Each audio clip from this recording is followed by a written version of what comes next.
ప్రియులారా, ఈ దినం వాక్య ధ్యానం కొరకు మనం ప్రార్థన చేసుకుందాం. పరిశుద్ధుడైన మా తండ్రి, గొప్ప దేవ, మీకు వందనాలు. మీరు నిన్న నేడు నిరంతరము మార్పు లేని తండ్రి గనుకనే మేము జీవించగలుగుతున్నాం. ప్రభా, మీరు అనుగ్రహించిన రక్షణ కొరకు, మీ ఆత్మ కొరకు, మీ వాక్యం కొరకు, పరిశుద్ధ సహవాసం కొరకు మీకు వందనాలు. మీ ఆత్మ ద్వారా మమ్మల్ని వాక్య ధ్యానంలో నడిపించి మేమందరం మా జీవితాలను వాక్యం మీద కట్టుకోవడానికి మాకు సహాయం చేయమని యేసు నామంలో ప్రార్థిస్తున్నాం తండ్రి, ఆమేన్. ప్రియమైన దేవుని బిడ్డలారా, దేవుని వాక్యాన్ని ధ్యానం చేసుకుందాం. ఈ దినం మన ధ్యానం కొరకు ఒక అంశాన్ని మీ ముందు నేను ఉంచాలని కోరుతున్నాను. ప్రస్తుతం ప్రపంచం అంతటినీ వణికిస్తున్న వ్యాధి లేక పరిస్థితి ఏంటంటే, అందరి నోట చిన్నపిల్లలు పెద్దవారు అందరూ కూడా కరోనా. అయితే అది భౌతికంగా, ఫిజికల్గా మనకు వచ్చిన ఒక సమస్య. అందులో నుంచి ఎంత తొందరగా బయటపడదామా అనే ఆలోచనలో మనం ఉన్నాం. కానీ దానికంటే భయంకరమైన ఒక రుగ్మత క్రైస్తవులకు, క్రైస్తవ కుటుంబాలకు, క్రైస్తవ సంఘాలకు అది ఆవరించిందని మనం తప్పనిసరిగా ఒప్పుకోవాలి. అదేంటి అంటే, మీరు యేసుక్రీస్తు యొక్క పరిచర్యలో, ఆయన వాక్య ఉపదేశంలో గమనిస్తే, యేసు ప్రభు వారు చాలా ఖండితంగా హెచ్చరించింది ఒక ముఖ్యమైన విషయం మీద. ఒకసారి ఆయన మాటల్లోనే మనం చూద్దాం ప్రియులారా.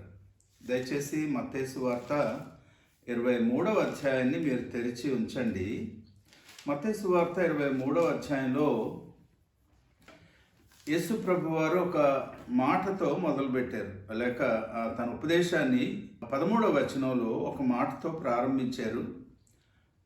దాన్ని మనం అక్కడి నుంచి మనం చూడడానికి ప్రయత్నం చేస్తాం. దానికంటే ముందు 23వ అధ్యాయం 1వ వచనం నుండి కూడా నేను చదువుతాను, దయచేసి చూడండి.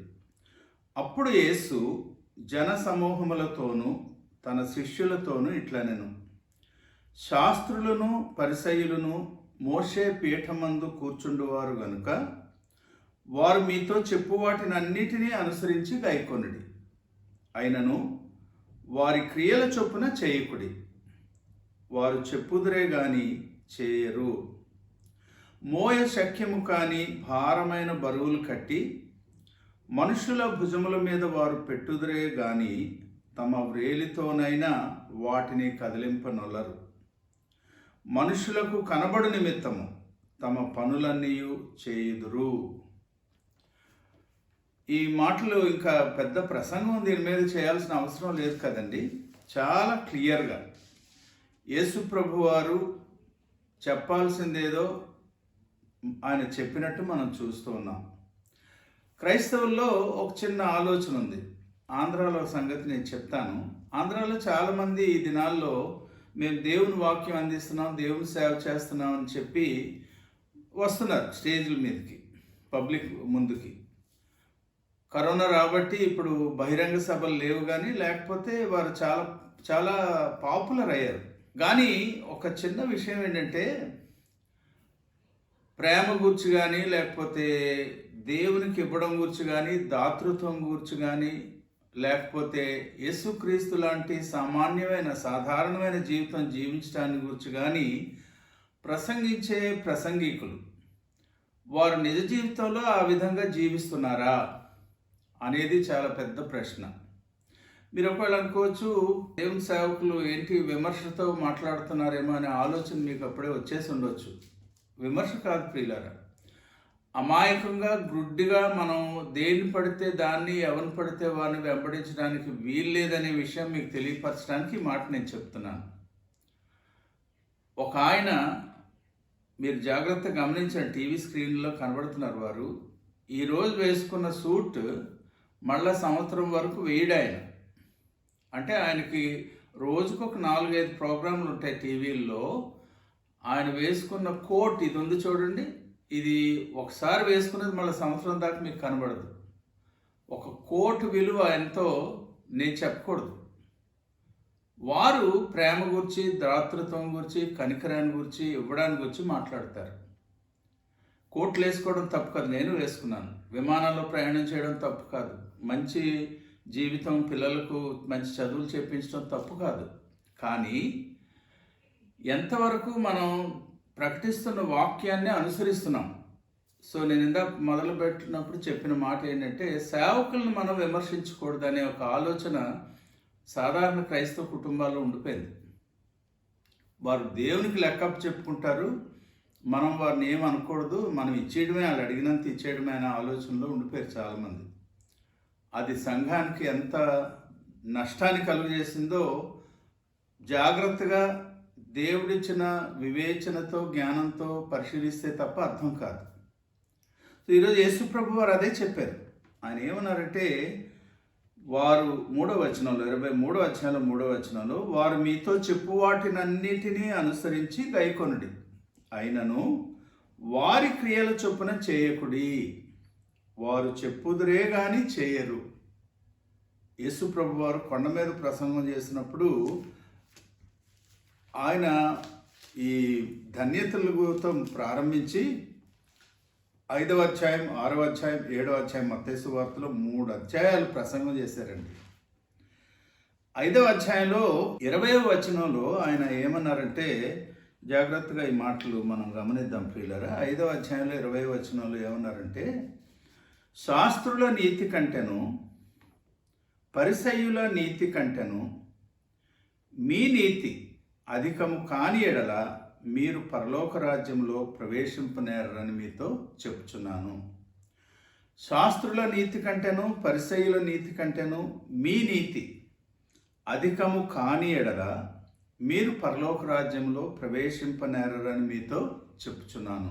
శాస్త్రుల నీతి, పరిసయ్యుల నీతి అంటే వారు, మీకు తెలుసు కదా, వారు చాలా, అంటే వాక్యం చెప్పడం విషయంలో, బోధించడం విషయంలో వారు మాటలు వింటుంటే వారు చాలా పవిత్రంగా ఉన్నట్టు మనకు అర్థమవుతుంది కదండి. సో వారు ఏం చేస్తున్నారు? బోధలు చేస్తున్నారు. వారు నీతిగా ఉన్నారనే ఆలోచనతో మిగిలిన వారితో ప్రభు చెప్పిన మాట ఏంటంటే, వారి నీతి కంటే మీ నీతి అధికం కాని ఎడల మీరు పరలోక రాజ్యంలో ప్రవేశింపరనేసాడు. ఏంటి ఆ నీతి అంటే, ఇప్పుడే మనం 23వ అధ్యాయంలో నేను తెలుసుకున్నాం. వారు బోధించేది బోధ వరకు మాత్రమే వారి జీవితం పరిమితం, కానీ దాన్ని వారు పాటించడం లేదు. అంటే అర్థం ఏంటండి? పూర్తిగా వారు వేషధారణలో ఉన్నారు. ఇంగ్లీష్లో హిపోక్రసీ అంటాం కదండి. సో అందుకే నేనేమన్నానంటే, hypocrisy is more dangerous than corona. కరోనాతో మారు మనసు పొందిన వ్యక్తి కరోనాతో చచ్చిపోతే వాడు ఇక్కడ చనిపోతాడు కానీ పరలోక రాజ్యంలో ఉంటాడు. కానీ మారు మనసు లేకుండా వేషధారంతో, లేక మారు మనసు పొందాక మళ్ళా దిగజారిపోయి యేసుక్రీస్తు ప్రభు రక్షకుడు కాడని ఆయన దైవత్వాన్ని ఒకవేళ తృణీకరించేసి పైకి భక్తిగా కనబడే ప్రయత్నం చేస్తే అటువంటి వారి గతి ఏంటో మనకు ఈ వాక్యాల్లో అర్థమవుతుంది. నేను 7th క్లాస్ చదువుతున్నప్పుడు ఒక నాన్ డీటెయిల్డ్ స్టోరీ ఒకటి నేను చదువుకున్నాను. అంటే దాదాపు 1957-58 సంవత్సరాల్లో. ఆ స్టోరీ ఏంటంటే, ఒక అడవి ఉంటుంది. ఆ అడవిలో చాలా జంతువులు ఉంటాయంట కదండి. పాత రోజులు ఉండేవి, ఇప్పుడు కనబడట్లేదు, అన్నిటినీ తినేస్తారు మనోళ్ళు. సో ఆ జంతువులు తిరుగుతున్నాయి. ఒక రాత్రి చీకట్లో ఒక చెరువు గట్టు మీద నుంచి నడుస్తూ ఒక నక్క కాలు జారి పడింది. పడేటప్పటికి ఎక్కడ పడింది? పాత రోజుల్లో మీకు తెలుసు కదా, అప్పుడు ఇలా లాండ్రీలు ఉండేవి కాదు. పెద్ద పెద్ద బాణలు లాంటి కుండల్లో బట్టలు వేసి ఉడకబెట్టి సోడా వేసి పైకి తీసి ఉతికేవారు. ఇప్పుడు అంత ఓపికలు ఇళ్లలో ఉన్న వాళ్ళకి లేవు, బయట ప్రొఫెషనల్స్ కూడా లేవు. ఉతికేసిన తర్వాత ఈ తెల్ల బట్టల్ని, వాటిని బాగా తెల్లగా కనబడాలని నీళ్ళు మందు కలిపి అందులో ఉంచి అప్పుడు ఎండబెట్టేవారు కదా, ఆరబెట్టేవారు. అలా నీళ్ళు మందు కలిపిన ఒక బాణలోకి ఈ పడిపోయిన నక్క పడింది. పడేటప్పటికి చాలా ఇబ్బంది పడి మొత్తం మీద ఎలాగో కష్టపడి పైకి వచ్చింది. పైకొచ్చి అటు ఇటు తిరిగింది. కొంచెం గాలిలో ఆ నీరన్నీ ఇంకిపోయి ఆరిపోయాక దాని వైపు అది చూసుకుంటే చక్కని బ్లూ కలర్‌లో తయారైపోయింది. అంతవరకు ఆ అడవిలో అలాంటి జంతువు ఎక్కడా కనపడలేదు. సరే అది ఏం చేసిందంటే, భలే ఉంది నా పరిస్థితి అని చెప్పి ఒక ఎత్తైన ఒక మెట్ట మీద కూర్చొని అది అందరిని పిలిచింది. ఇవన్నీ స్టోరీస్ కదండి. సో పిలిచింది అన్ని జంతువుల్ని. ఇదిగో నేను ఈ రోజు నుంచి ఈ అడవికి రాజుని. నాలాంటి వ్యక్తి ఇక్కడ ఎవరైనా ఉంటే చూపించండి అంటే అందరూ గాబరా అయిపోతుంటే పులి కూడా, సింహం కూడా గాబరా అయిపోతుందంటే, ఏంటి కొత్త జంతువు వచ్చింది మనల్ని డామినేట్ చేసిందని.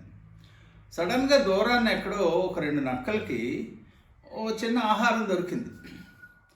అవి ఆ సంతోషంలో అరవడం మొదలెడితే దీని చెవిలో పడింది. ఇది ఒరిజినల్గా ఏంటి, నక్క. దాని స్వభావం ఏంటి, ఏదైనా తిండి దొరికితే అరిస్తే ఆ అరుపుతో ఇది కూడా కలపడం, ఉన్నపాటును నక్కలాగా అరవడం మొదలెట్టింది. అప్పుడు అన్ని మీద పడి దాన్ని శుభ్రంగా చీల్చి పడేసి. అది వేషధారణ అంటే. నేనేమి కానో అలా అయ్యున్నానని బయటికి చెప్పుకోవటం, అది వేషధారణ. ఈరోజు ప్రియమైన దేవుని బిడ్డలారా, బైబిల్, యేసుక్రీస్తు, అలాగే దేవుని సేవకులు ఇటువంటి వేషధారణను ఎట్టి పరిస్థితుల్లో కూడా వారు అంగీకరించలేదు. మీరు కూడా నిజమైన క్రైస్తవులుగా, అంటే నిజమైన క్రైస్తవులు అంటే నా ఉద్దేశం, ఎన్ని తరాల నుంచి మీరు క్రైస్తవులు, బాప్తిస్మం పొందారా లేదా? మన వాళ్ళకి తెలుగు వాళ్ళకి ఒక చిన్న బలహీనమైన తలంపు ఏంటంటే, బాప్తిస్మం పొందితే రక్షణ పొందినట్టు. మీరు రక్షింపబడ్డారా అంటే వారు ఏం చెప్తారంటే, మేము రక్షణ తీసుకున్నామంటారు. ఏంటో రక్షణ తీసుకోవడం అంటే వారు బాప్తిస్మం తీసుకున్నారనమాట. నీళ్లలో మునిగి బాప్తిస్మం తీసుకున్నంత మాత్రాన వారు రక్షింపడరు కదా. వాక్యానికి లోబడి యేసుక్రీస్తుని హృదయంలో చేర్చుకుని ప్రభువుగా అంగీకరించి, నా పాప విమోచకునిగా ప్రభువు సిలువలో ప్రాణం పెట్టాడనే విషయాన్ని బట్టి నేను పశ్చాత్తాపడి క్షమాపణ వేడుకొని ఆయనకు నా జీవితం అంతట్లో ప్రథమ స్థానం ఇచ్చినప్పుడు నేను రక్షింపబడినట్టు కదండి. సో అంచేత మారు మనసు పొందేవా అని అడిగితే రక్షణ పొందుకున్నాను, రక్షణ తీసుకున్నాను అంటారు. ఏమండి, అంచేత ఎన్ని తరాల నుంచి క్రైస్తవులు కాదు కానీ నిజంగా యేసుక్రీస్తును సొంత రక్షకునిగా అంగీకరించిన మనం దేవుని వాక్యాన్ని బట్టి ప్రతి క్షణం కూడా మన జీవితాలను పరిశీలించుకోకపోతే క్రైస్తవ సంఖ్య పెరుగుతుండొచ్చు, సంఘాల సంఖ్య పెరుగుతుండవచ్చు, కానీ యేసుక్రీస్తుకు, దేవునికి మహిమ రాదు. అసలు దేవుడు ఎందుకు తన కుమారుడైన యేసుక్రీస్తుని లోకానికి పంపించాడు అనేది ఆయన ఉద్దేశం పరిపూర్ణంగా నెరవేరదు కదండి. సరే, ఈ విషయాలు దృష్టిలో పెట్టుకుని మనం కొంచెం ముందుకు వెళ్ళడానికి ప్రయత్నం చేద్దాం. సో యేసు ప్రభు వారు ఈ వేషధారణను ఎన్ని రీతులుగా ఆయన గద్దించారో ఆ వివరాలు మళ్ళీ 23వ అధ్యాయంలోకి వచ్చి చూద్దాం. కానీ 1-2 సంఘటనలు మీ ముందు నేను ఉంచాలని కోరుతున్నాను. లూకా సువార్తలో నుంచి వాటిని మనం చూడడానికి ప్రయత్నం చేద్దాం. లూకా సువార్త 7వ అధ్యాయంలో ఈ లూకా అనే వ్యక్తి ఒక వైద్యుడు. ఆయన చాలా చాలా ప్రాముఖ్యమైన కొన్ని విషయాల్ని చాలా స్టడీ చేసి రాశాడు అంటారు బైబిల్ చరిత్రకారులు. సో ఆయన ఏం చేస్తాడంటే, ఒక జరిగిన సంఘటనలు రాస్తూ ఉంటాడు. అప్పుడు ఒక చోట, అంటే దాదాపు 7వ అధ్యాయంలో 36వ వచనం నుండి, పరిసయ్యులలో ఒకడు తనతో కూడా భోజనం చేయవలనని ఆయనను అడిగాను. ఇందాకే మనం చెప్పుకున్నాం, ఈ పరిసయ్యులు, శాస్త్రులు వారు బోధించేవారు, కానీ బోధించిన వాక్యం ప్రకారం వారు జీవించేవారు కాదు. మొత్తం మీద ఈ పరిసయ్యుడు యేసుక్రీస్తును తన ఇంటికి భోజనానికి పిలిచాడు. యాక్చువల్గా ఆఖరిలో ఈ పరిసయ్యులు, శాస్త్రులు, ప్రధాన యాజకులే కదండి ఆయన సిలువ వేయించింది. సో మొత్తం మీద ఏదో కారణం చేత, ఏమంటే ఇంకా ఈయన గురించి వివరాలు మీకు తెలియాలంటే నోట్ చేసుకోండి. మత్తయి సువార్త 26వ అధ్యాయంలో 6 నుంచి 13 వచనాలు, అలాగే మార్కు సువార్త 14వ అధ్యాయంలో 3 నుంచి 9 వచనాలు మీరు తర్వాత ధ్యానం చేసుకోండి. ఓ చిన్న ఆలోచన ఏంటంటే, ఇతడు యేసుక్రీస్తు ద్వారా ఒక అద్భుతాన్ని పొందుకున్నాడు, స్వస్థతను పొందుకున్నాడు. అంచేత కొంచెం ఏదో ఆయనకి ఒక పూట భోజనం పెట్టేస్తే మొక్కుబడి తీరిపోద్ది అనుకున్నాడు ఏంటో, మొత్తం మీద భోజనానికి పిలిచాడు. ఈ పరిసయ్యులు వారు ఇతరుల కంటే తాము చాలా ఉన్నతమైన వారు అని ఇందులో మతంలో వారి ఆలోచన వారికి ఉంది. చాలా భక్తిపరులుగా వారు యాక్టింగ్ చేయగలరు. యాక్టింగే కాదు, వారి మనసులో కూడా ఇతరులను చాలా తృణీకరించేవారు. చూడండి ఒకసారి అక్కడ ఏమనుందో నేను చదువుతున్నాను చూడండి. 2 విషయాలు మీరు గమనించండి ఇక్కడ. ఆయన యేసుక్రీస్తును భోజనానికి పిలిచాడు. ఒక స్త్రీ, ఆవిడ గురించి ఇప్పుడు చెప్పను నేను. ఒక స్త్రీ 37వ వచనంలో యేసు ప్రభు వారు పరిసయ్యుని ఇంట్లో భోజనానికి కూర్చున్నాడని తెలుసుకుని ఒక బుడ్డితో అత్తరు తీసుకొని వచ్చి వెనక తట్టు ఆయన పాదముల యొద్ద నిలువబడి ఏడ్చుచు కన్నీళ్లతో ఆయన పాదములను తడిపింది. తల వెంట్రుకలతో తుడిచింది. ఆయన పాదములను ముద్దు పెట్టుకుంది. ఆ తెచ్చిన అత్తర్ని బుడ్డి పగలగొట్టి మరీ ఆయన పాదాలకు పూసింది. అంతవరకు బ్యూటిఫుల్ అండి. ఈ పరిసయుడు ఎలా రియాక్ట్ అయ్యాడో చూడండి 39వ వచనంలో. ఆయనను పిలిచిన పరిసయుడు అది చూసి, ఏది ఇంతవరకు జరిగిన ఈ వివరాలన్నీ చూసి ఇప్పుడు ఏమంటాడో చూడండి. ఈయన ప్రవక్త అయిన ఎడల,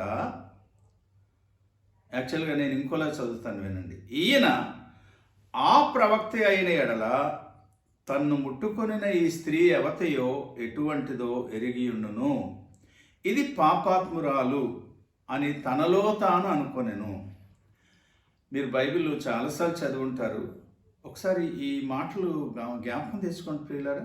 నేను మళ్ళీ చదువుతున్నాను చూడండి. 39వ వచనంలో పరిసయుడు ఏం చెప్తున్నాడో చూడండి. ఈయన ఆ ప్రవక్త అయిన ఎడల, మీ బైబిల్లో ఆ కనబడదు కానీ కింద ఉంటుంది చూడండి ఫుట్ నోట్లో. ఏమండి? తన్ను ముట్టుకొనిన ఈ స్త్రీ ఎవతయో ఎటువంటిదో ఎరిగియుండును, ఇది పాపాత్మురాలు అని తనలో తాను అనుకొనెను.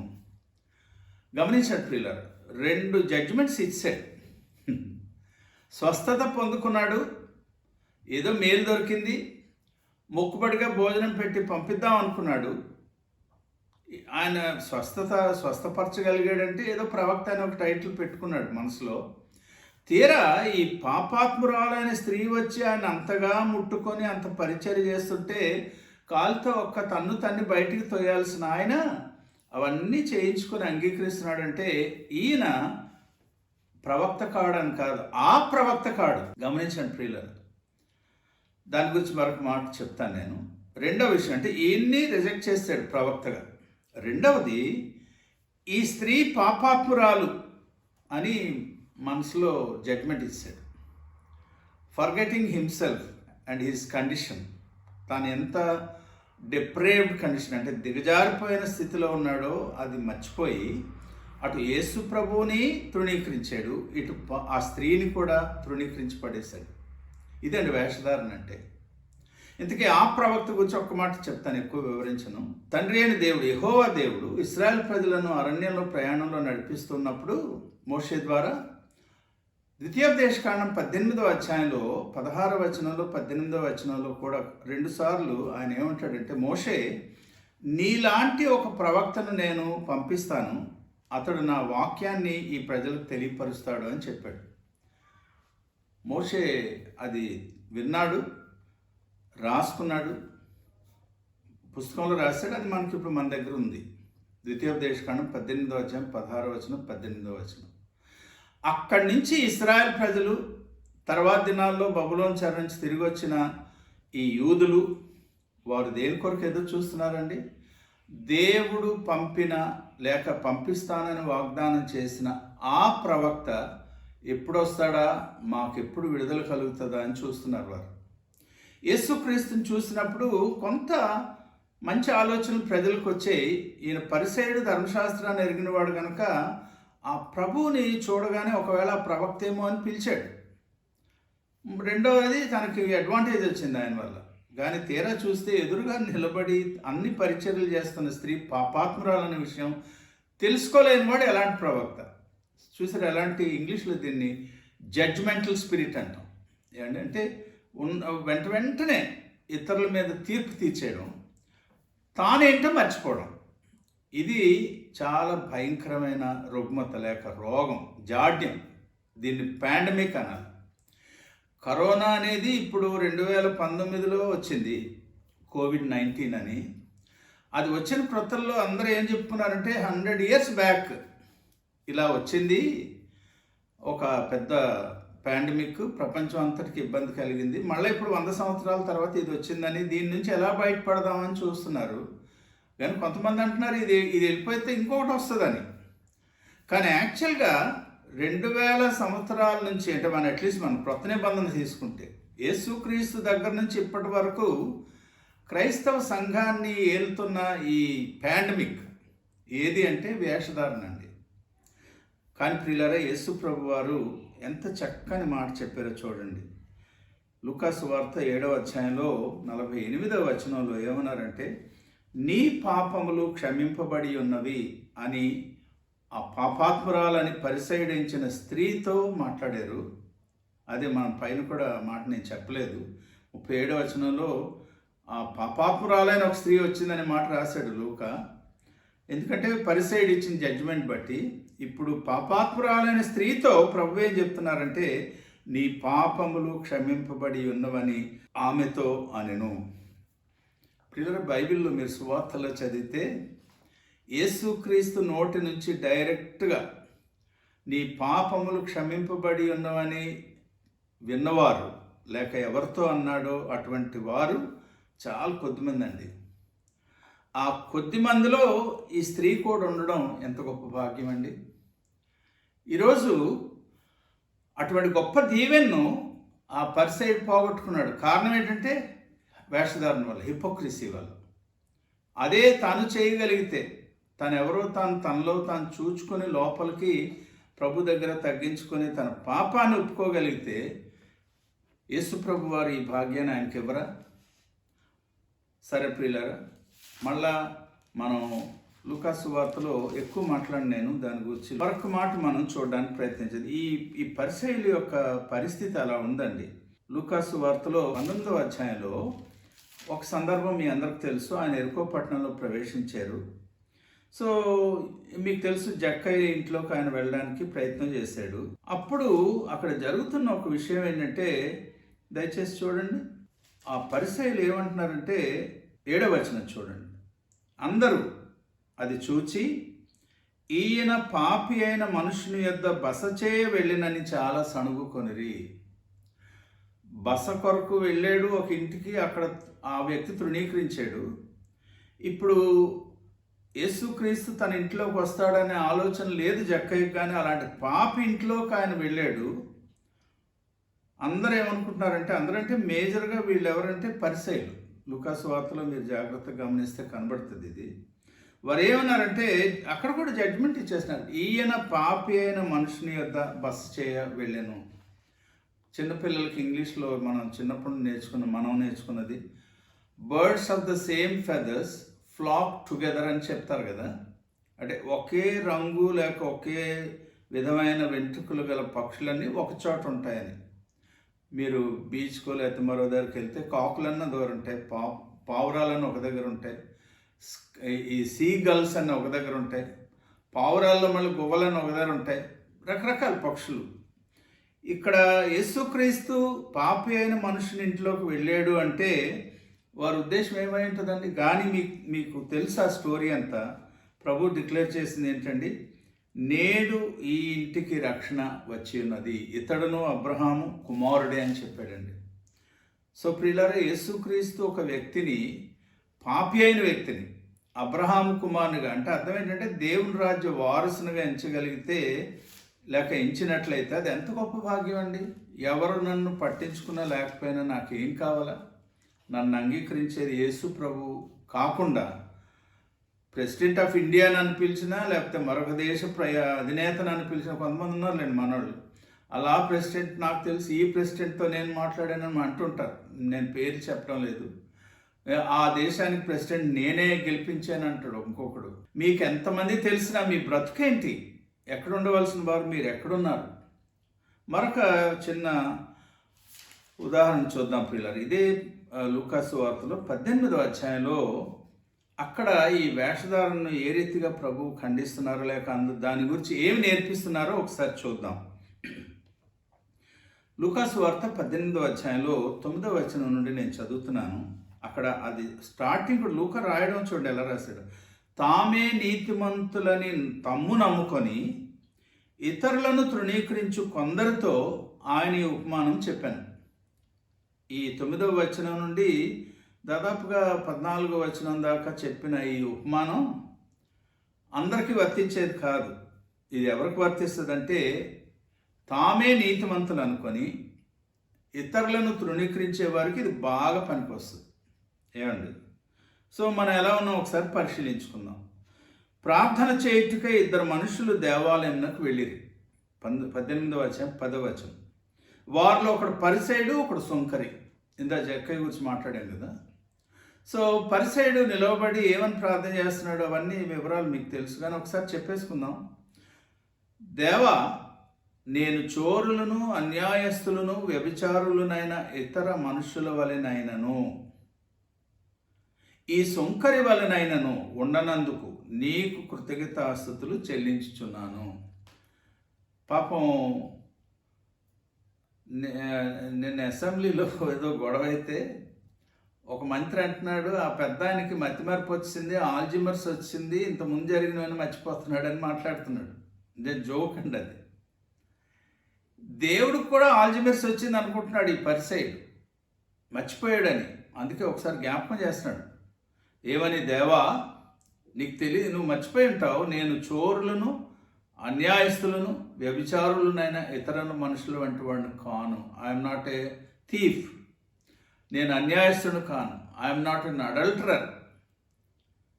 అలాంటి ఇతర మనుషులు వంటి వాడిని కాను సుమా, నువ్వు మర్చిపోకూడదు. అది దేవుడు చెప్తున్నాడండి. అక్కడితో ఆగిపోతే బాగున్నాను. చూడండి, జడ్జిమెంటల్ స్పిరిట్ అన్నాము మనం, ఇతరులకు తీర్పు తీర్చే స్పిరిట్. ఈ సుంకరి వలనైనను ఉండనందుకు నీ కృతజ్ఞతాస్తుతులు చెల్లిస్తున్నాను అన్నాడు. ఎలా చెల్లిస్తున్నాడట కృతజ్ఞతాస్తుతులు? వారానికి 2 మార్లు ఉపవాసం ఉంటాడు, తన సంపాదన అంతట్లో 10వ వంతు చెల్లిస్తున్నాడంట. పిల్లలు, వారానికి 2 సార్లు ఉపవాసం ఉన్నాడంట. లాల్ బహదూర్ శాస్త్రి గారు ప్రైమ్ మినిస్టర్గా ఉన్నప్పుడు కనీసం వారానికి ఒక పూట ఉపవాసం ఉండమని భారతీయులకు సలహా ఇచ్చాడు. అంటే నేను అప్పుడు చిన్నోడినే కాదు, 18 ఇయర్స్ నాకు. ఆ టైంలో 18 ఇయర్స్ నాకు. ఆయన చెప్పిన సలహా ఏంటంటే, మన దేశ ప్రజలందరూ వారానికి ఒకసారి ఒక పూట ఉపవాసం ఉంటే ఎంతో ఆహార ధాన్యాలను మనం సేవ్ చేయొచ్చు, కాపాడుకోవచ్చు అని ఆ ఉద్దేశంతో ఆయన చెప్పాడు. రెండోది, ఆరోగ్యం బాగుంటుందని.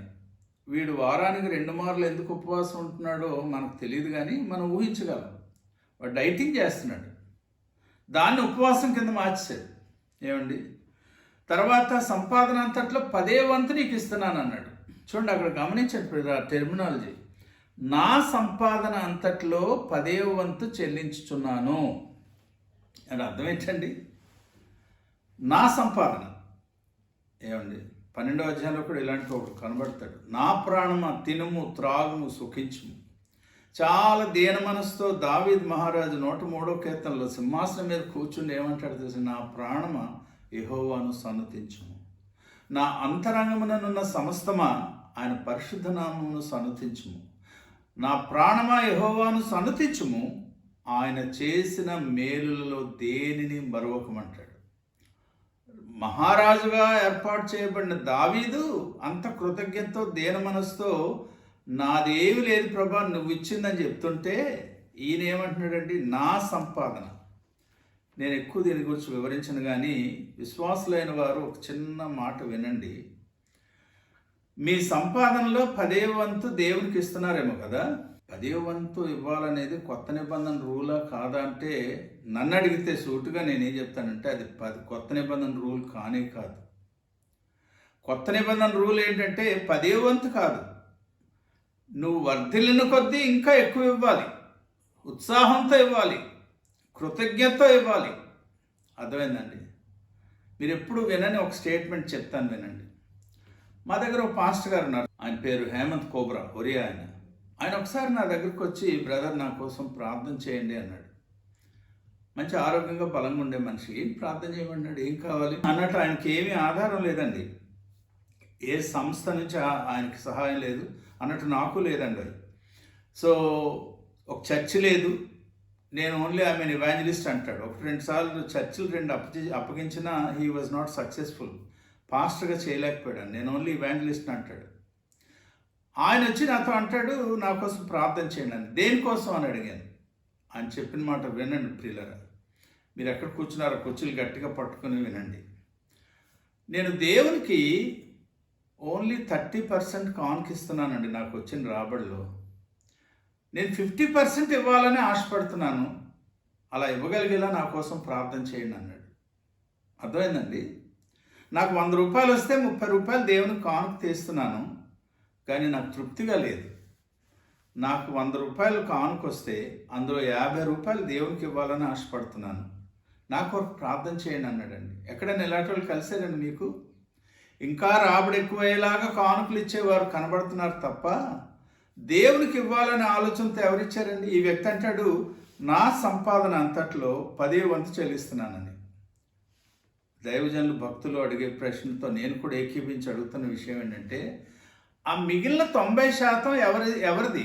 నీ సంపాదనలో 10వ వంతు దేవుడికి ఇచ్చేసి ఓ గొప్పగా మాట్లాడుతున్నావు అన్నట్టు అందులో కూడా ఎలా చేస్తున్నారండి క్రైస్తవులు? ఒకవేళ ఇక్కడ పద్ధతిలో లేకపోతే భారతదేశంలో పద్ధతి చూస్తే ఒక 10,000 రూపాయల జీతం వచ్చింది అనుకోండి, 1000 రూపాయలు కానుక ఇస్తున్నారా? 10,000లో ఒకవేళ కటింగ్లన్నీ పోయి 7,000 వస్తే 700 కానుక ఇస్తాం క్రైస్తవులు, అవునా కాదా? కానీ నీ కానుక ఇవ్వాల్సింది ఒకవేళ 10వ వంతు నీకు రూల్ అయినా నువ్వు ఎంత ఇవ్వాలి? 1000 రూపాయలు కానుక ఇవ్వాలి కనీసం. ఈ వ్యక్తి నా సంపాదనలో 10వ వంతు ఇస్తున్నాడు అంటున్నాడు. దేవుడు పైనుంచి నవ్వుతూ ఏమని జోక్ చేస్తుంటాడండి? మిగతా 90% ఎవరిది నాయనా? అది నేను ఇచ్చింది కాదా? అది నీదా? 10వ వంతు నాకు ఇస్తావా అని అడుగుతాడు. ఒకసారి మీలో ఎవరికైనా స్వరం వినబడుతుందేమో ఒకసారి చూడండి ప్రియులారా. ఇటువంటి భయంకరమైన పరిస్థితిలో దేవుడు ఏం చెప్తున్నాడో ఒకసారి చూద్దాం ప్రియులారా. ఇదే 18వ అధ్యాయంలో లూకాసు వార్తలో. అయితే 13వ వచనం చూడండి. సుంకరి దూరముగా నిలువబడి అన్నట్టు. సుంకరి గురించి చెప్పకముందు మరొక మాట చెప్పాలి.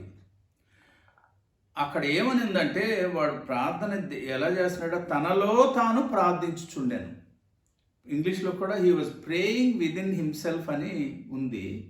కానీ ఒరిజినల్ భాషలో దీని అర్థం ఏంటంటే తెలుసండి, తనలో తాను కాదు, తనతో తాను ప్రార్థించుకొని చూడండి. He was telling himself about his greatness. ఏమండి, తను ఎంత గొప్పవాడో ఎంత పరిశుద్ధుడో తనకు తానే చెప్పేసుకుంటున్నాడంట. ఇది ప్రార్థన. చాలామంది ప్రార్థనలో ఇలా చేస్తూ ఉంటారు. ఒకవేళ అత్త కోడలకి ఏదైనా చెప్పలేకపోయింది అనుకోండి ఎదురుగా, కొంచెం కోడలు అంటే డైరెక్ట్గా చెప్పర్లేండి తెలుగు వాళ్ళు ముఖ్యంగా. అప్పుడు ప్రార్థనలో చెప్పేస్తుంటారు అత్తగారు కోడలికి, కోడలు అత్తగారికి. పాస్టర్ గారులేమో విశ్వాసులకు, విశ్వాసులేమో పాస్టర్ గారికి. ఇదెంత భయంకరమైన ప్రార్థన! మన గురించి మనం చెప్పుకోవడానికి, మనతో మనం చెప్పుకోవడానికి, ఇతరులను ఏదైనా అనడానిక, లేక దేవునితో మాట్లాడుతున్నామా? ఎంత వేషధారణ అండి అది. సరే, ఇప్పుడు సుంకరి గురించి మనం చూద్దాం. అయితే సుంకరి దూరముగా నిలుచుండి ఆకాశం వైపు కన్నులెత్తుటకైనను ధైర్యము చాలక. అతను ఎంత ధైర్యంగా నిబ్బరంగా గుండెల మీద చేతులు వేసుకొని ప్రార్థన చేసాడండి. ఇతనికి ఆకాశం వైపు చూడడానికి కూడా ధైర్యం చాలక ఏమని ప్రార్థన చేస్తున్నాడు? రొమ్ము కొట్టుకొనుచు, దేవా పాపినైన నన్ను కరుణించుమని పలికాను. ప్రియమైన దేవుని బిడ్డలారా, ఫైనల్ జడ్జిమెంట్ ఎవరు ఇవ్వాలా? పైనుంచి వచ్చింది చూడండి జడ్జిమెంట్. 14వ వచనం. అతని కంటే అంటే ఎవరికంటే? పరిసయ్యుని కంటే ఇతడు అంటే ఎవరు? సుంకరి నీతిమంతుడుగా తీర్చబడి తన ఇంటికి వెళ్ళనని మీతో చెప్పుచున్నాను. ఒక చిన్న మాట చెప్పి ముందుకెళ్ళిపోదాం ప్రియులారా. ఈ ప్రార్థన చేసినంత వరకు సపోజ్ అతని పాపం వెయిట్లో చెప్దాం. ఒకవేళ 100 కేజీలు ఉందనుకోండి, ఎవరు? పరిసయ్యుడిది. సుంకరిది 150 కేజీలు ఉందనుకుందాం. సుంకరి ఇంటికి వెళ్ళేటప్పుడు 0 కేజీ బరువుతో, అంటే పాపం క్షమించబడిపోయింది. సో అతను ఇంటికి వెళ్ళిపోయాడు. బట్ పరిసయ్యుడు 100 కేజీల బరువు పాపంతో వచ్చాడు. ఇన్ని రకాల వేషాలు వేసి, వేషధారణతో ప్రార్థన చేసి మరొక 20 కేజీలు బరువు పెంచుకొని ఇంటికి వెళ్ళిపోయాడు. మీకు అర్థం అవడానికి కేజీల లెక్కల్లో చెప్తున్నాను నేను. ఈరోజు మన బ్రతుకు ఎలా ఉందో ఒకసారి ఆలోచన చేద్దాం ప్రియులారా. ఏమండి, సరే ఆ రీతిగా మనం చెప్పుకోవాల్సి వస్తే లూకాసు వార్త 23వ అధ్యాయంలోకి ఇప్పుడు వద్దాం. అక్కడ చూడండి, ఐఎమ్ వెరీ సారీ, మత్తయి వార్త 23వ అధ్యాయం. ఏమండి, మత్తయి వార్త 23వ అధ్యాయంలో ఈ మాటలు ఒకసారి చూద్దాం పిల్లలు. ఇందాక ఆల్రెడీ మనం దాదాపుగా 5వ వచనం దాకా చదివేశాము. ఇప్పుడు మనం 13వ వచనం నుండి అక్కడక్కడ మనం చూడడానికి ప్రయత్నించేద్దాం. యేసు ప్రభు వారు ఆయన తన జనసమూహాలతో, తన చుట్టూ ఉన్న జనసమూహాలతో, శిష్యులతో మాట్లాడుతూ ఈ వివరాలు చెప్తున్నాడు. ఈ వెనకాల మళ్ళీ శాస్త్రులు, పరిసయ్యులు కూడా ఉన్నారండి. ఎక్కడ ఆయన తప్పు చెప్తాడో చూసి ఆయన పట్టుకోవాలనే ఆలోచనలో వారు ఉన్నారు రెడీగా. అని ఏమని మొదలుపెట్టాడు ఒకసారి చూడండి. 13వ వచనం చూడండి. అయ్యో వేషధారులైన శాస్త్రులారా, పరిసయ్యులారా. 13వ వచనంలో ఆ మాట అన్నాడు. 15లో చూడండి, మళ్ళీ సేమ్ టెర్మినాలజీ. అయ్యో వేషధారులైన శాస్త్రులారా, పరిసయ్యులారా. 16వ వచనం, అయ్యో అందులైన మార్గదర్శకులారా. తర్వాత 23వ వచనంలో అయ్యో వేషధారులైన శాస్త్రులారా, పరిసయ్యులారా. 25వ వచనం మళ్ళీ సేమ్, అయ్యో వేషధారులైన. 27 అయ్యో వేషధారులైన శాస్త్రులారా, పరిసయ్యులారా. 29వ వచనం అయ్యో వేషధారులైన శాస్త్రులారా. ప్రియమైన దేవుని బిడ్డలారా, ఈ అయ్యో అనే మాట ఇంగ్లీష్లో ఏమని ఉందో తెలుసండి. ఓ అంటు యూ హిపోక్రైట్స్ అని పిలిచాడండి.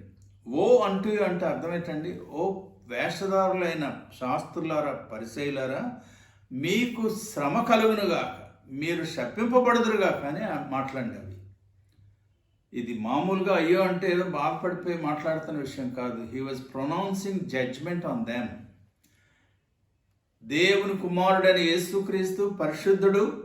ఆయన వారిని చూస్తూ ఉంటే, వారు ఈ రోజుల్లో సిటీ స్కాన్లో వచ్చాయి కదండి. నాకు చాలా ఆశ్చర్యం. సిటీ స్కాన్ ఒక 3-4 నిమిషాలు కదండి. మీకు తెలుసో లేదో, ఆ మధ్య మాకు కరోనా వచ్చింది, నాకు నా భార్యకు. 10 రోజులు ఇంట్లో ఉండిపోయాం. ఏ జబ్బు అనుకోలేదు, ఏదో నీరసం అనుకున్నాం. తర్వాత దాదాపు 13 రోజుల తర్వాత డాక్టర్ దగ్గరికి వెళ్ళాం. సిటీ స్కాన్ చేయించుకుని రండి అన్నాడు. రిపోర్ట్ ఇలా చూడగానే చెప్పాడు, మీకు కరోనా వచ్చింది. ఆయన ఏం పర్లేదు, మీరు లాస్ట్ స్టేజ్లో ఉన్నారు, వెళ్ళిపోతుంది కరోనా అన్నాడు. దేవుని మహాకృప వల్ల కరోనా బారిన పడ్డాం, బ్రతికాం. దేవుని వాక్యాన్ని ఇంకా ప్రకటించగలుగుతున్నాం.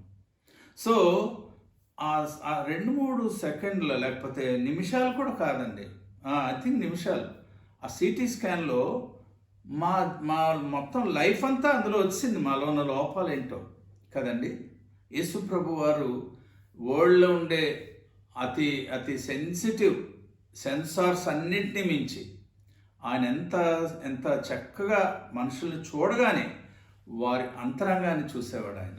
ఏమండి, అందుకని చూడండి, 139వ కీర్తనలో దావీదు మహారాజు దేవుని గురించి మాట్లాడుతూ ఒక చక్కని ఆలోచన చెప్తాడు కదండి. మీ అందరికి తెలిసిన వచనాలు ఇవి, నేను చదువుతున్నాను చూడండి. యెహోవా, నీవు నన్ను పరిశోధించి తెలుసుకొని ఉన్నావు.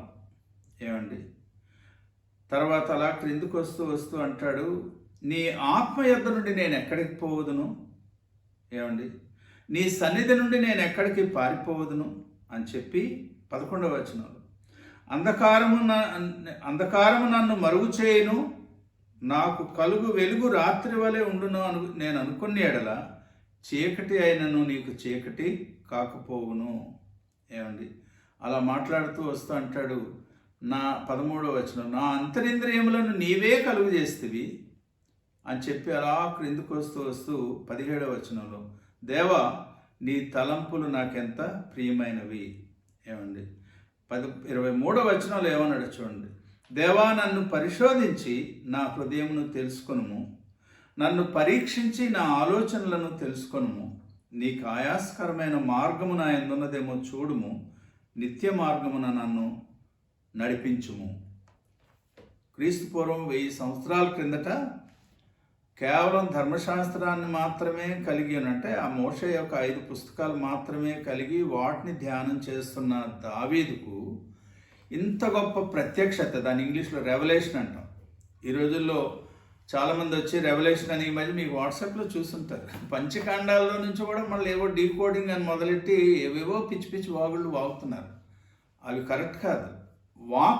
వాక్యంగా ధ్యానం చేస్తూ దేవుడిచ్చిన ఇంగ్లీష్లో రెవల్యూషన్ అన్నాను. అందుకే ఇప్పుడు రెవల్యూషన్ లేదండి. ఇంకా 66 పుస్తకాల ఈ పరిశుద్ధ బైబిల్ గ్రంథం మన చేతిలో దేవుడు పెట్టాక ఇప్పుడు కొత్తగా మళ్ళీ ఏమి రెవల్యూషన్ ఇవ్వడు ఎవరికి.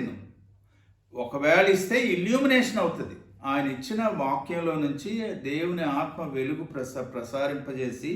ప్రకాశింపజేసి మనకు నేర్పించే ఏ సత్యమైనా సరే దాన్ని ఇంగ్లీష్లో ఇల్యూమినేషన్ అంటాం, తెలుగులో ప్రకాశింపజేయడం అంటాం. వాక్యము మన హృదయంలో ప్రకాశించడం, అది గొప్ప భాగ్యం అండి. సంచేత దేవుని యొక్క ఆమ్నిషియన్స్, ఆమ్ని ప్రెజెన్స్ అంటే దేవుడు సర్వవ్యామి లేక సర్వాంతర్యం కాదండి, సర్వవ్యాపి. ఈ మధ్య తెలుగులో థియోలాజియన్స్ దాని అర్థం మార్చారు, సర్వప్రసన్నుడు అన్నారు. అటువంటి దేవుని సన్నిధిలో నుండి ఎవరు తప్పించుకోగలరు? ఈ శాస్త్రులు, వేషధారులు చాలా చక్కగా మంచి దుస్తులు వేసుకొని వారి మొహంలో, వారి గడ్డాల్లో, వారి భావాల్లో చాలా పరిశుద్ధులు అని వారు చూపించుకోవడానికి ప్రయత్నం చేస్తుంటే వారి పరువంతా తీస్తాడండి. ఏమన్నాడో తెలుసా? ఇదిగో వేషధారులైన శాస్త్రులారా, పరిసయ్యులారా, మీకు శ్రమ. అయ్యో అనే మాటకు అర్థం నేను మళ్ళీ చెప్తున్నాను. జాగ్రత్త ప్రియులారా, దేవుడు అంగీకరించని లేక దేవుడు అప్రూవ్ చేయని భయంకరమైన జాడ్యం ఏంటంటే, ఇందాక చెప్పాను కదా, పాండమిక్ ఇది వేషధారణ. అక్కడ ఏమన్నాడో చూడండి. మీరు 14వ వచనంలో 23వ అధ్యాయం మత్తయి సువార్త 23:14, మీరు మనుషుల ఎదుట పరలోక రాజ్యమును మోయుదురు, మీరు అందులో ప్రవేశించు వారిని ప్రవేశింపనీయరు. ఇంకా అలా క్రిందికి వస్తూ ఉంటే ఎంత భయంకరమైన మాటలండి అవి. 23వ వచనం చూడండి. వేషధారులైన శాస్త్రులారా, పరిసయ్యులారా, మీరు పుదీనాలోను, సోపులోను, జీలకర్రలోను 10వ వంతు చెల్లించి ధర్మశాస్త్రములో ప్రధానమైన విషయములను అనగా న్యాయమును, కనికరమును, విశ్వాసమును విడిచిపెట్టిద్రి. ఏమండి, ఎందులో అంటే 10వ వంతు చెల్లిస్తున్నారు? పుదీనాలో, సోపులో, జీలకర్రలో 10వ వంతు చెల్లిస్తున్నారంట. అంటే ఆ దినాల్లో ఇశ్రాయేల్ దేశంలో, ఇప్పుడు మనకు కొంచెం ఖరీదైపోయి ఉండొచ్చు కానీ ఇవన్నీ కూడా చాలా నెగ్లిజిబుల్ వస్తువులు అన్నమాట. వాటిలో మాత్రం ఖచ్చితంగా 10వ వంతు తెచ్చి అందరి ముందు ఇచ్చేయడం. కానీ ధర్మశాస్త్రంలో ప్రధానమైన విషయములను అనగా ఏంటంటే అవి న్యాయమును, కనికరమును, విశ్వాసమును విడిచిపెట్టి వాటిని మానక, అంటే ఇవ్వడం మానకుండా వీటిని చేయాలి మీరు. చూడండి, ఇది పాత నిబంధనలో కూడా సేమ్ టీచింగ్ అండి. మీరు మీకా గ్రంథం ఒకసారి తెరిచి చూడండి. మీకా గ్రంథంలో మీకా ద్వారా యెహోవా దేవుడు ఇశ్రాయేలీ ప్రజలతో, యూదులతో మాట్లాడుతున్న మాటలు ఏంటంటే 6వ అధ్యాయంలో 8వ వచనం నేను చదువుతున్నాను చూడండి. మనుష్యుడా, ఏది ఉత్తమమో అది నీకు తెలియజేయబడి ఉన్నది. న్యాయముగా నడుచుకుంటయు, కనికరమును ప్రేమించుటయు, దేన మనస్సు కలిగి నీ దేవుని ఎదుట ప్రవర్తించుటయు, ఇంతే కదా యెహోవా నిన్ను అడుగుచున్నాడు.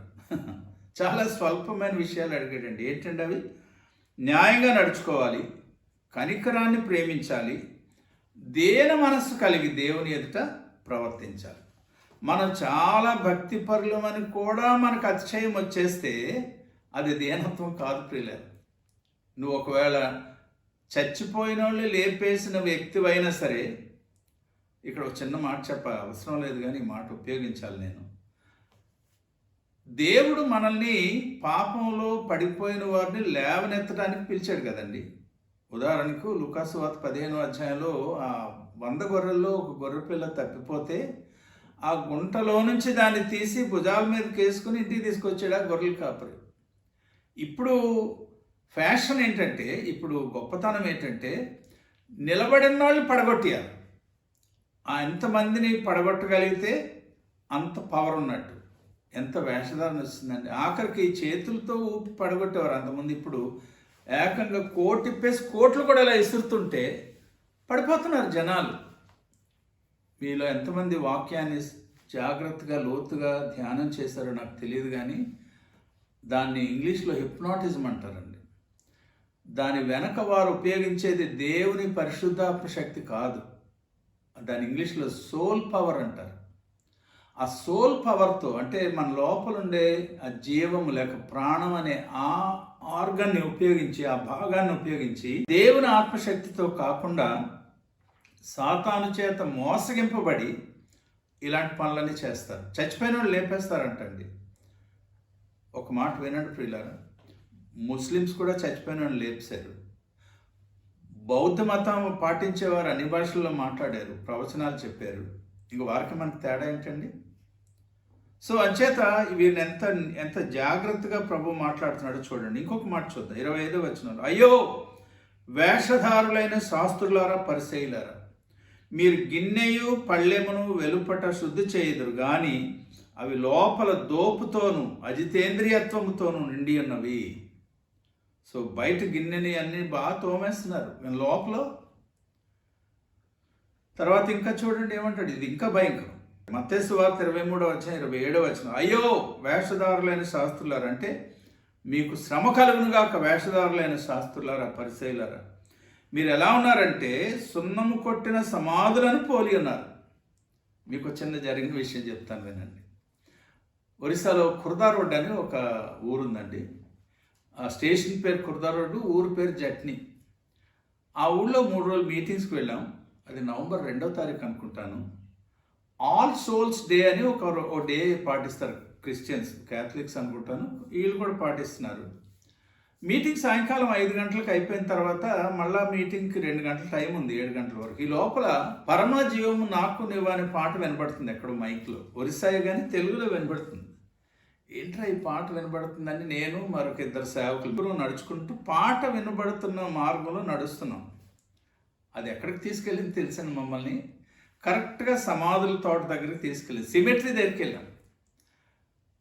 అప్పుడు ఎవరో చెప్పారు, ఇవాళ ఆల్ సోల్స్ డే, చూడండి ఎలాగా సమాధులన్నీ ఎంత చక్కగా అలంకరించి పువ్వులు పెట్టారో చూడండి. అంటే చూస్తే చాలా బ్రహ్మాండంగా ఉందండి అది.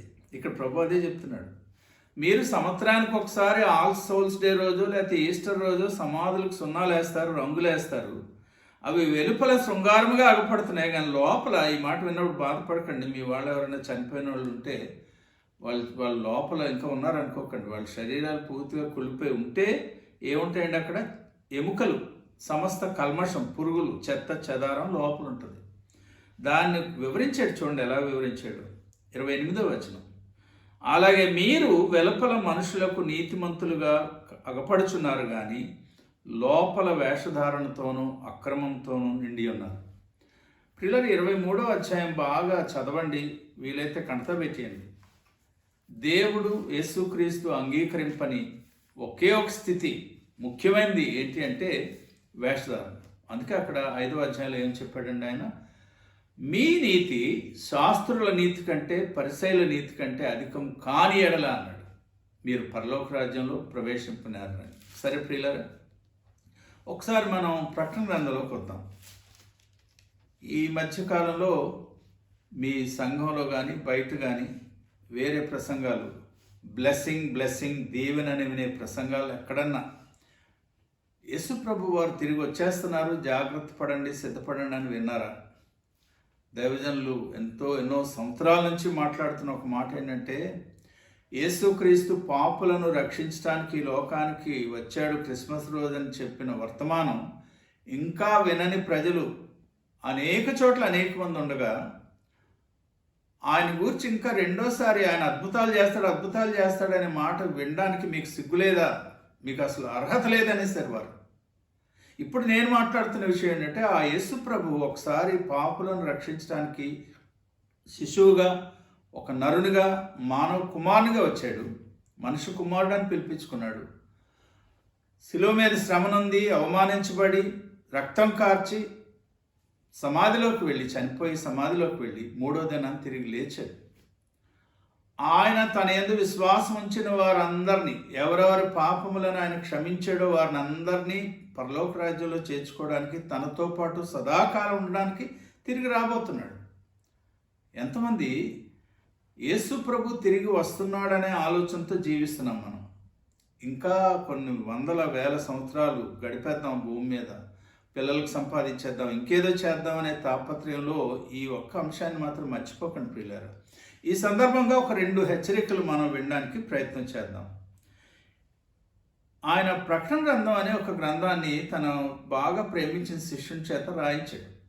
ఆ రాయించినప్పుడు 7 సంఘాలకు ఉత్తరాలు రాశాడు. అందులో ఒక 2 సంఘాల గురించి చెప్తాను, చిన్న మాటలు అవి. సార్దిస్లో 3వ అధ్యాయం మీరు చూడండి, ప్రకటన గ్రంథంలో 3వ అధ్యాయంలో అక్కడ ఏమన్నాడంటే, జీవించుచున్నావన్న పేరు మాత్రము నీకున్నది కానీ నీవు మృతుడవే. 1వ వచనంలో స్టార్టింగ్లోనే మొదలుపెట్టాడండి అది. జీవించుచున్నావన్న పేరు మాత్రం ఉన్నది కానీ నీవు మృతుడివే. ఎంత యాక్టింగ్ అండి ఇది. వారు అంటే ఇది అర్థమయ్యే భాషలో చెప్పాలంటే, వారు ఆత్మ సంబంధమైన జీవితం విషయంలో చచ్చిన స్థితిలో ఉంటూ క్రైస్తవ కుటుంబంలో పుట్టామనో లేకపోతే మారిపోయామనో చెప్పి బైబిల్ 4 సార్లు చదివేసి 4 పాటలు పాడి, ఈ మధ్య అందరూ సింగర్స్ అయిపోతున్నారు. భారం ఉన్నది ఏముండదు కానీ పాటలు మాత్రం తెగ పాడేస్తుంటారు. ఏమండి, ఆ పాటలు పాడేస్తూ ఆ పాటల్లో హావభావాలు మార్చేస్తూ, ఏమండి ఇంకేదో ప్రసంగాలు చేస్తూ ఇంకేదో చేస్తూ నేను జీవిస్తున్నానని అనుకుంటున్నారు. కానీ దేవుని వాక్యం వారికి ఏమని చెప్తుందండి, జీవించుచున్నావన్న పేరు మాత్రమే నీకున్నది కానీ నీవు మృతుడివే. భయంకరమైన వేషధారణ ఇది. తర్వాత చూడండి, లౌదికే సంఘంతో ఏం మాట్లాడాడు చూద్దాం. అదే ప్రకటన గ్రంథం 3వ అధ్యాయంలో 14వ వచనంలో నేను 17వ వచనం నుండి చదువుతున్నాను చూడండి. అక్కడ ఏమంటున్నారంటే, నీవు దౌర్భాగ్యుడవును, దిక్కుమాలిన వాడవును, దరిద్రుడవును, గుడ్డివాడవును, దిగంబరుడువై ఉన్నావని ఎరుగక, నేను ధనవంతుడను, ధనవృద్ధి చేసి ఉన్నాను, నాకేమీ కొదువలేదని చెప్పుకొనుచున్నావు. ఏమండి ప్రియమైన దేవుని బిడ్డలారా, వారు ఎంత దౌర్భాగ్యకరమైన స్థితిలో దిగజారిపోయారో ఒకసారి చూడండి. వారు దౌర్భాగ్యులు, దిక్కుమాలిన, దరిద్రమైన స్థితిలో ఉంటూ, గుడ్డివారుగా ఉంటూ, దిగంబరులుగా ఉంటూ వారు ఏం చేస్తారండి, నాకేమీ కొదవలేదు, నేను ధనవంతుడను, నేను ధనవృద్ధి చేసుకొని ఉన్నాను. ఓ చర్చికి ఓ స్కూల్ ఉండేది. ఏదో పని మీద పాస్టర్ గారి దగ్గరికి వెళ్ళాం పర్మిషన్ కోసం, హాల్ ఏదో వాడుకోవాలని. ఆ పాస్టర్ గారు స్కూల్ ప్రిన్సిపాల్ కూడా విశాఖపట్నంలో. పక్కనే ఒక టేబుల్ ఉంది. ఆ టేబుల్ మీద మంచి మోడల్ ఉంది, బిల్డింగ్ మోడల్, 3 అంతస్తులు. మేము అడిగాం, పాస్టర్ గారు ఏంటి అదంటే, మీకు తెలుసా మా స్కూల్ని మేము డెవలప్ చేయబోతున్నాం, 3 అంతస్తుల బిల్డింగ్ చాలా విశాలంగా పెద్ద గ్రౌండ్తో ఇలా కట్టబోతున్నాం చూడండి అని చెప్పి, మా దగ్గర 7 లక్షలు ఉందని చెప్పారండి. 7 లక్షలు ఉంది అని చెప్పారు. సరే అన్నాం, మా పని ఏది అయిపోయింది, బయటకు వస్తుంది. తర్వాత తెలిసిన విషయం ఏంటి తెలుసా అండి, పాపం ఆ 7 లక్షలు బ్యాంకులో ఉంచితే అందులో దాదాపు ఒక 3 లక్షలు చెదపురుగులు తినేసాయంట. వీళ్ళకి ఆఖరికి 4 లక్షలే మిగిలే. చెదపురుగులు తినేసాయంటే ఏంటో మీకు అర్థమైంటుంది కదా. చెదపురుగులు ఎవరో మీకు తెలుసు, దాని గురించి వివరించను. కానీ పాపం చాలా డబ్బు సంపాదించాం, మా చర్చిలో చాలా డబ్బులు ఉన్నాయనుకుంటూ వారు ఉన్న స్థితిని పోగొట్టుకున్నట్టు గమనిస్తున్నాం. ఈరోజు మనం ఎలా ఉన్నాం ఒకసారి ఆలోచన చేద్దాం. దేవుని సన్నిధిలో మనల్ని మనం సమర్పించుకుందాం. ఒకవేళ మనల్ని మనం జీవిస్తున్నామనే ఆలోచనలో ఉంటే, దేవుని వాక్యం చెప్తుంది, జీవించున్నామన్న పేరు మాత్రం ఉన్నది కానీ నీవు మృతుడివే అని. నువ్వు చాలా బాగున్నాను అన్ని విషయాలు అనుకుంటున్నావేమో, కానీ దేవుని దృష్టిలో ఆత్మ సంబంధంగా నువ్వు దౌర్భాగ్యుడు, దిక్కుమాలినవాడు, దరిద్రుడు, గుడ్డివాడు, దిగంబరుడు అని ఒకవేళ దేవుని ఆత్మ చెప్తున్నాడేమో పరిశీలించుకుంటూ మనల్ని మనం సమర్పించుకుందాం. ప్రార్థన చేద్దాం. పరిశుద్ధ ప్రేమగల తండ్రి, ఈ దినం మీరు ఇచ్చిన వాక్యం కొరకు మీకు వందనాలు.